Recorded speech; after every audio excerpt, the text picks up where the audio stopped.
everybody, my name is AermanReid, and today I'm going to be giving you a complete guide on how to play Sage in the Endwalker expansion.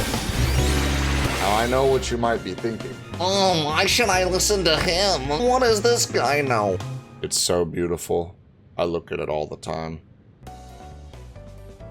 Your first heal that you will never use is Diagnosis. This is a cure potency of 450.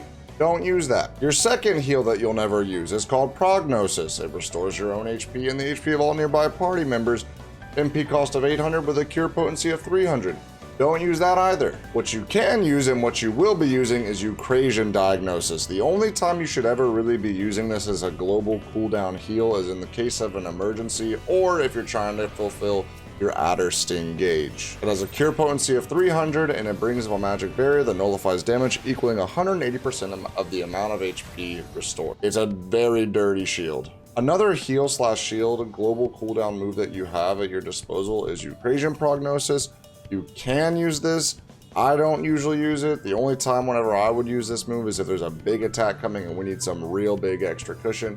But other than that, your off global cooldowns should be able to take whatever attack is coming. Cardia is going to be one of the most important and valuable moves and what makes Sage, Sage. Cardia grants self the effect of Cardia and a selected party member or self the effect of Cardion, restoring HP after casting certain magic attacks. So what Cardia does is it allows you to heal people similar to how Scholar's Fairy heals people, except you get to choose, so it's a much better fairy in my opinion. However, it does mean that you are going to have to keep on using actions if you want that effect. In other words, you're only going to be healing the target that you give the effect to as long as you're doing the action. Eucrasia is going to be your augmentation move. What a Eucrasia is going to be doing is it's going to allow you to change Dosis 3 into Eucrasian Dosis 3, Diagnosis into Eucrasian Diagnosis, Prognosis into Eucrasian Prognosis. Eucrasia is an incredibly dumb important move that you need to have somewhere convenient on your hotbar. So Teria increases the cure potency of Cardion effects granted by you by 50%. This is going to be the equivalent of Scholar's Aether Pact or Seraph. A perfect time to use Soteria would be whenever you're doing big pulls in dungeons, or whenever you're needing to heal a tank that may have vulnerability on, or may require just solo healing. I do this so that I'm able to keep my damage uptime active, while also providing big heals to whoever I need to heal. Icarus is the bread and butter. Icarus allows you to rush to a targeted enemy or party member location, but you are unable to cast it if you are bound. Icarus is literally a lifesaver. It also helps you keep your uptime. It allows you to combo. Very, very important. Keep this somewhere convenient on your hotbar. I use Icarus all the time, like all the time. Druacol is a very powerful solo heal with a cure potency of 600. It is the equivalent of Scholar's Lustrate, and it does cost Adder's Gall. It also restores 7% of maximum HP. Very, very, very useful. Caracol is going to be the equivalent of Sacred Soil. It reduces damage taken by self and nearby party members by 10%. Duration lasts for 15 seconds. Cannot be stacked with Terracol, and it does give Regen with a cure potency of 100. Duration is 15 seconds, and it does also restore 7% of your maximum MP, and it does cost 1 Adder's Gall. Caracol is amazing. You will use this all the time. Times that you will use Caracol is going to be anytime you are doing big pulls in dungeons, or anytime you know that a big AoE raid-wide attack is happening. With Caracol being on a recast of 30 seconds and it being an instant cast, and not having to place it down like Scholar has to, this makes it very, very convenient and a very powerful tool for Sage. You need to use this all the time. Isotol or Ixotol, another very powerful, great action to have. It is an instant cast with a recast of 30 seconds. It restores your own HP and the HP of all nearby party members with a cure potency of 400, and it restores 7% of maximum MP. This is another amazing, incredible move. I use this as well all the time. If you need to pick up your team's HP fast, this is a great go-to move to use. Zoe is going to be kind of equivalent to Recitation, though it does not give a guaranteed critical hit. It does increase the healing magic potency of your next healing spell by 50%. It is also on a 90-second recast. The duration lasts for 30 seconds. Now, I personally have not been taking as much advantage of this move as I probably should. However, Savages have not come out yet, or we don't know what the other extremes are, so I'm sure I will be using this. I just haven't really been using it all that much lately. But where I do see this coming in handy is dungeons, especially. Dungeons where you're doing great big pulls, because what I have noticed is that Sage does struggle a little bit with dungeons. But again, very good move. I just have not gotten a chance to really utilize it much. Pepsis is another move that I have not really been using at all. So what Pepsis does is it takes away the shield that may be on a party member or yourself, and it just turns it into instant HP. I haven't really been using this much at all. Not once, actually.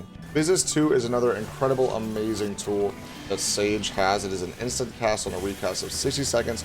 Gradually restores your own HP and the HP of all nearby party members with a cure potency of 130, duration of 15 seconds. It increases the HP recovering healing spells by 10%, and it lasts for a duration of 10 seconds. It is an amazing, amazing skill to have on Sage. I use this all the time, like all the time. If you know that you've got plenty of time before the next attack, pop Physis. In dungeons, what I do whenever I have a big pull with the tanks, because we only do big pulls, is I pop Physis in combination with Caracol, so that there's 10% less damage coming in, there's 2 regions working, and I have my cooldown active.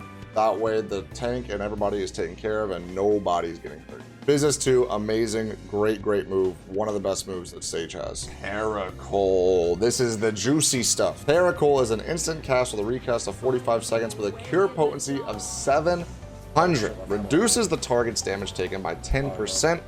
It lasts for 15 seconds. Cannot be stacked with Caracol. It restores 7% of your maximum MP. It does cost 1 Adder's Gall. Caracol would be the equivalent of Scholar's XCOG. Although I do think that I would prefer XCOG more, because when you combo XCOG with Recitation, Caracol, I'm sure, can be comboed with Zoe. So I'm sure I've been sleeping on Zoe. Sounds weird. Zoe with Caracol, very good move. Very good. With my best in slot build currently, it is focused on complete damage, so my piety is very low. So what I will find myself doing a lot of the time, or just sometimes, is I will have to cast those heals off just so I can get that MP regen back. I'm never really struggling for MP. I'm never not able to attack or not able to res, but if I'm seeing that I'm a little bit low, like a 2,000 or 1,500 MP left, sometimes if I already have Lucid Dreaming on, is I'll pump out those heals just to get people's HP up, but it also gives me 7% back, and I do it on my off global cooldown time, but I'm able to upkeep my damage. Do you have any recommendations, or if you see something that you did different or think something will work better, leave a comment down below and I will check it out for sure. Haima is an amazing move. Haima is an instant cast on a recast of 120 seconds. It erects a magical barrier around self or target party member that absorbs damage equivalent to a heal of 300 potency. It grants 5 stacks of Haimatinon. Duration lasts for 15 seconds, and when the barrier is completely absorbed, a stack of Haimatinon is consumed, a new barrier is applied. When the effect duration expires, a healing effect isn't applied. The cure potency is 150 per remaining stack of Haimatinon. Basically what this means is this. In other words, if a big attack hits your tank or whoever you're putting Haima on, it's going to deal that full damage and heal just a little bit potency of 150 or 300, which is not that much. But if it's getting hit with small attacks that are breaking the shield, then it's going to keep on healing after those hits as though the HP bar is sitting still, which is good. Rizomata is another amazing move that Sage has. It is an instant cast on a 90-second cooldown. It grants 1 stack of Adder's Gall, so it's kind of like Recitation, but not a guaranteed crit. It just gives you a freebie. I use this all the time. Try to use this as much as you can. Somebody really good at the game once told me that the faster you use the skills, the faster you can use them again. So try to do that. Try to use these big, good skills as soon as you can, because you're going to be able to use them again soon.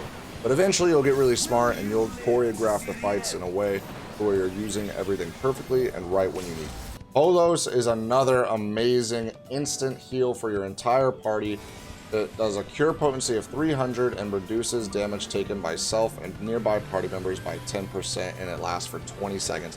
Holos is another amazing move. Panhaima is the exact same as Haima, except it's a weaker party-wide version of it. So you're going to get those same 5 stacks, except it's going to be absorbing damage equivalent of 200, and the cure potencies for each remaining stack are going to be 100. So if your party has 4 stacks left and it expires, you're going to get a cure potency of 400 across the whole team. If I run out of Haima and I need to give my tank extra juice for those big pulls, so I'll give them Haima, and if that expires and it's done, then I'll do Panhaima on top of Terracol, Ixacol, Bolos, all that stuff. Dosis 3 is going to be your main damage dealing attack. With Sage, it deals unaspected damage with a potency of 330, with the additional effect restoring HP to targets under the effect of Cardion granted by you with a cure potency of 170. Phlegma 3 is the dirty move, okay? That has a charge time of 45 seconds. It holds 2 charges. It costs 400 MP. It is an instant cast. It deals unaspected damage to a target and all enemies nearby it with a potency of 510 for the first enemy and 50% less for all the remaining enemies. It restores HP to targets under the effect of Cardion with a cure potency of 170. The only downside to this is that it has a range of 6 yalms, so you do have to be right up on the target to use it. That's why you have Icarus though, so you can just go straight to the target, pop that off. Phlegma 3's recharge time should be constantly moving. My opener is always going to be Ukrasian Dosis 3, and then immediately follow up with Phlegma 3, because I need that charge time moving the whole time. Toxicon is a great, amazing movement tool that does cost Adder Sting, so it is very difficult to master and get down and use to properly and give out maximum efficient damage with your Sage. And it also heals whoever is under the Cardion effect with a potency of 170 as well. What I always tend to do is in dungeons, I will always shield my tank before going into the fights, before going into those big pulls, or if I am moving and I don't have any more Phlegma 3 and I don't have any immediate attacking options, what I will do is as I'm walking and as my tank is taking damage, I'll just keep on giving him shield until we're at a point where we can sit still. And then once we are sitting still, hopefully I have gotten my Adder Sting gauge full, and then I will then use my Toxicon 2 to dish out a ton of AoE damage on every target. Since most extremes or savages start with a raid-wide attack, I always give myself and the tanks a Ukrasian Diagnosis shield. That way when that first raid-wide attack goes off, my Adder Sting gauge fills to full right away. That way from now until the next opportunity where there's downtime, I now have a movement option to deal damage rather than having to use Swift Cast and Dosis 3. So Toxicon 2 again is an amazing, amazing move. However, it is tough to manage and get done right. But if you do the things that I was just saying, it'll make a tremendous difference and you will have it much better. Crisis is another amazing move to be putting on your tank for dungeons or for trials or extremes. It increases HP recovery via healing actions for a party member or self by 20%. So Crisis is a great move to be using on either people whose HP are low, tanks with vulnerability up, or if you just need to put out a ton of heals on a specified target. A perfect opportunity for this would be whenever a tank drops to 1. It is an off-global cooldown, so it's not going to affect your uptime. And especially if you do not have an Astro or a White Mage on your team. Pneuma is the cheese. Pneuma is a great move because it allows you to keep your damage going while also putting out a fat heal with a cure potency of 600 for the entire team. The attack does a damage potency of 330 on the first enemy and 40% less on all remaining enemies in that line attack, and it heals the person that has the Cardion effect with a potency of 170. A perfect time to use Pneuma would be during Heidelin's Call whenever the crystal phase happens and you gotta rotate with the tanks.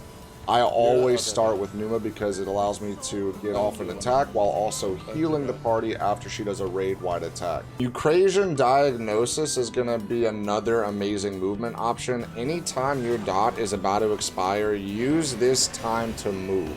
Anytime I use Ukrasian Dosis 3, I am moving. I'm taking advantage of that opportunity because you've got a little bit of time to move and you've got recast time to reposition yourself next area to keep up with those Dosis 3.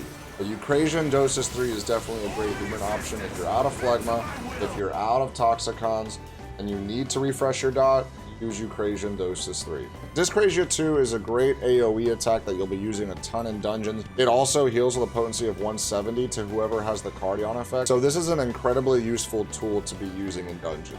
Phew, that's a mouthful. That's a lot of stuff, man. Guys, if you did find this guide useful, please leave a like. Check out the channel. We have a lot of Final Fantasy XIV content on there, and we have a ton coming along the way. We do stream every day at twitch.tv/AermanReid, so do come and hang out with us there. We are clearing tons of in-game content, and I would love to run it with you. And if y'all saw anything on this guide that y'all do different or y'all may have a question about, please feel free to leave a comment down below. And as always, have an amazing Rituals day. I will see y'all later. Happy raiding.